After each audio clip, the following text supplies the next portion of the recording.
TTC weighs in on the Bombardier strike.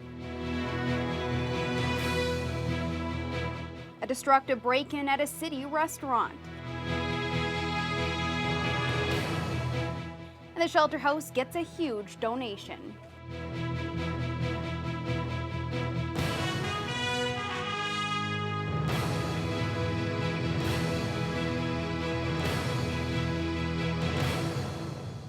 Good evening and thanks for joining us. A judge will not revisit a picket line protocol for striking Bombardier workers until at least next week. The company and the Unifor Union went back to court today for another injunction hearing, but the judge adjourned the matter until next Thursday, leaving the original picket line protocol in effect. Bombardier officials attempted to bring the issue back to courts, claiming the union had breached the protocol. The company cites an incident on Monday in which picketers blocked a large truck along with a minivan carrying plant manager Aaron Rivers for approximately 1 hour. The court-ordered protocol allows the union to hold people from crossing the line for a maximum of 5 minutes per vehicle or 25 minutes in total. The union says the members were upset that supply trucks were bringing in parts for managers working on the production line. Meanwhile, union officials met today with the chair of the Toronto Transit Commission. A TTC spokesperson says the agency will not interfere in the labor dispute, but they are expecting delivery of one finished streetcar by August 31st. Then that's terrific, but we will have one for sure. With respect to the labor dispute with Bombardier, we will reserve comment on that and leave it for others to speak on. As far as the TTC is concerned, we will be making service every day on our streetcar network with our existing fleet, and when we have new cars to put into service, then that'll be great for the people of Toronto. The TTC is the Thunder Bay plant's largest customer, purchasing hundreds of streetcars and subway cars. The plant also produces GO trains for the Greater Toronto Area. Well, an early morning break-in at a Thunder Bay business has resulted in thousands of dollars in damage and stolen property. The Blue Door Bistro on South Syndicate Avenue fell victim to a smash and grab overnight. Owner Craig Napper says he had to keep his business shut for the day because of the damage and the loss of property. He says the burglars took personal and restaurant items, including alcohol. He says between the damage and thefts, there is around $5,000 to $10,000 in losses. Napper says now he's just trying to get his business back up and running. We're cleaning up today. We're looking at organizing ourselves so that we can reopen tomorrow morning. Open at 8 a.m. till 3. So we're hoping that everything will go well, and we're looking at a couple things that have to be done so that we're secure. Looking at new, which we haven't had, is security system, some cameras, etc. as well, so that we can be more safe in the area. Napper says a shopping cart was found a short distance away, filled with stolen but damaged items. Thunder Bay police say their investigation into the incident is ongoing. Well, the Marine Unit for the Thunder Bay OPP are urging area boaters to be safe this August long weekend. The police say there have already been too many deaths on the water so far this year. Ashley Bacon has more. The public dock at Marina Park was filled with OPP and Canadian Coast Guard vessels to help get the safety message out. Provincial Constable Diana Cole says they want to encourage safe boating practices and provide water safety information in hopes this knowledge will help save lives. We want to get across the safety message, the important safety message of wearing your life jacket. We can't stress that enough, to wear your life jacket while boating, while doing any kind of activities on the water. Cole says this year there have been 6 drowning deaths in the Northwest region. All victims were not wearing a personal flotation device. Close by isn't close enough. To have it in the boat and not have it on just doesn't make any sense. Put it on. There's styles for every activity out there, for boating, canoeing, kayaking, for sea-doos. There's no reason why anybody should not have one on when they're out on the water.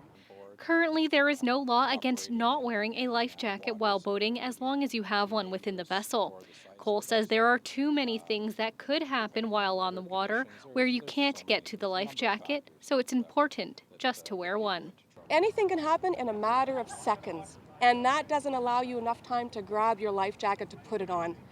And we know that for a fact. That's been many of the circumstances involving the drowning deaths. Additionally, the OPP and Safe Boating Council are launching a 2-year program called Operation Dry Water. The goal is to reduce the number of alcohol-related accidents on the water. Ashley Bacon, TBT News. A fourth candidate is officially in the race for mayor of Thunder Bay. Henry Wojak, who ran in the Nebing ward in 2010 and finished in last place, is now vying for the top job. Wojak was at City Hall today getting all the paperwork in place for the October election. The longtime City Hall critic currently has a trespass notice which keeps him from entering City Hall due to several incidents with city staff and council members. Wojak was given a one-day reprieve today in order to file his nomination papers. He says his goals, if elected, are to stop spikes in taxes and give citizens of Thunder Bay a bigger say. I would like to be a voice for the people. Right now, as you probably are aware, I am on a trespass notice, but I think what's worse is that the residents of Thunder Bay are under a trespass notice. They are not giving them a voice on the event center. They could have easily put it on the plebiscite, but they refuse to do that. They do not want to listen to the public. Meanwhile, another controversial candidate filed her nomination papers yesterday. Tamara Johnson is running for councillor at large. She also ran in the recent provincial election, first as a PC candidate and then as a Libertarian after the Tories removed her because of her views on land claims and taxation for Aboriginal businesses.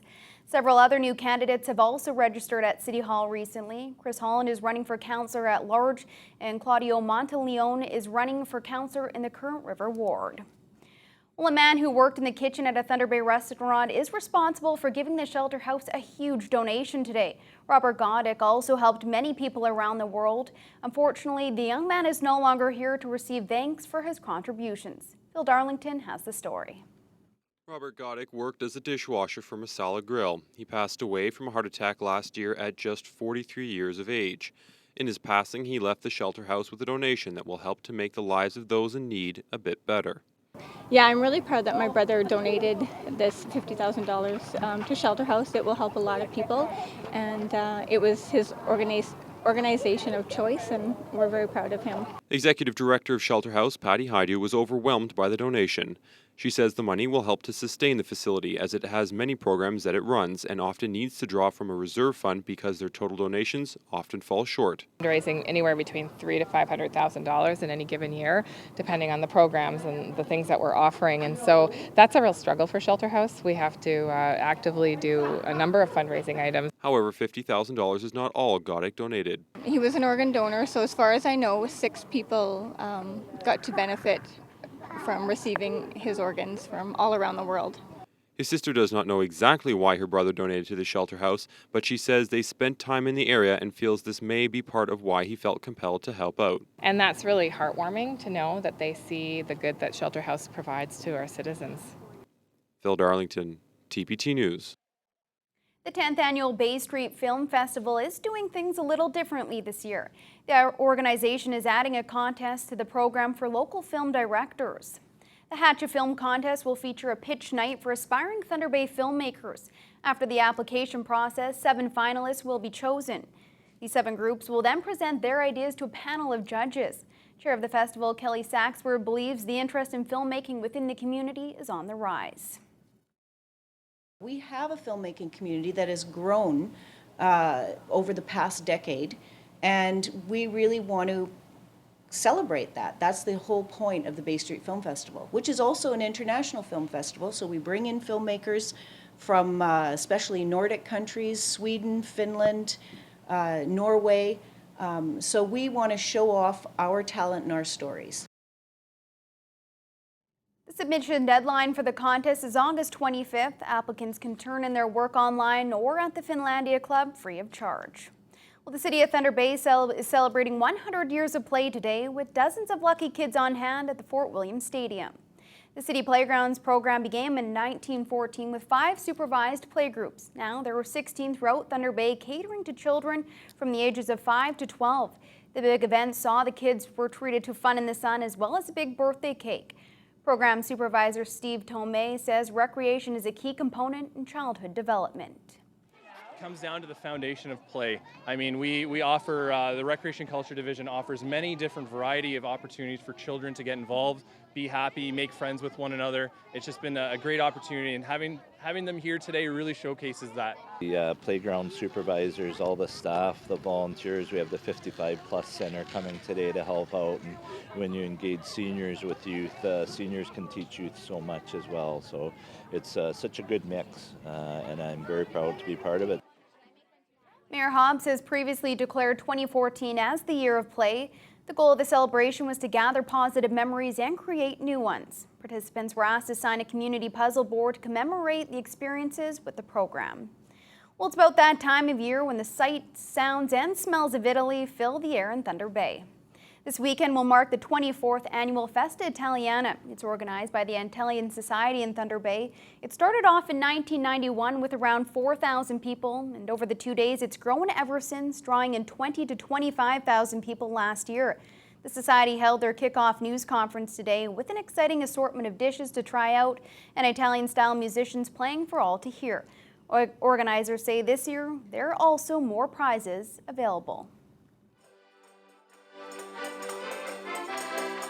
The prizes this year, for the first time, we have a first, second, and third prize. The first prize is a trip for two to Italy.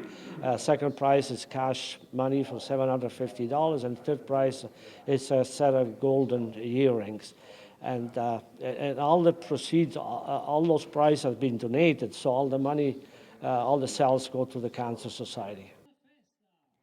The Festa will be held this Sunday and Monday, and a note to drivers, Algoma Street in front of the Italian Cultural Center will be shut down for the duration of the festival.